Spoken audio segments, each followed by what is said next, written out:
In this video, we are going to discuss about the compliance and governance. So what is a compliance? Compliance is nothing but following a set of guidelines or a standard guidelines for a proper consistent practices. That means when the set of processes are maintained, we have no right to skip any of the step here to give the desired result. So example I can give you is, so if when we call as internet service provider about a service interruption in your house, so the person has to follow a set of guidelines. So if he skips any of the guidelines, then there comes a compliance error.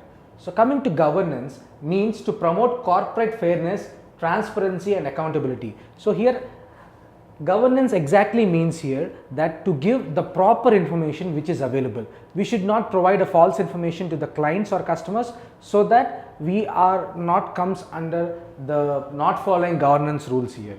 So in IT governance, it's an integral part of every enterprise and corporate structure, and it ensures that organizations in ITs are alignment with strategies and objectives. So it is a set of proper guidelines provided to follow in the compliance manner, and also in the governance we don't provide any false information to the clients. So coming to the concept of caps here, to carry out multiple roles simultaneously or at a different times as per the situation. So here if we take an example of a service desk, when the staff is logging a call, he is wearing a cap of a service desk. So when you call, a person answers the call and he takes down all the details. So here that the staff person is taking the details as a service desk employee, and in the first instance he will be, if he can solve your problem by getting the root cause to it, he can diagnose the root cause with error, then he is wearing a cap of a incident and problem management team.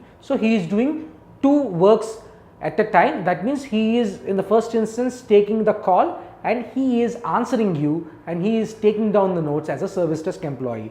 And in the first instance itself, if he can diagnose the error and if he can get the root cause of it, he is wearing the cap of incident and problem management when he resolves this issue.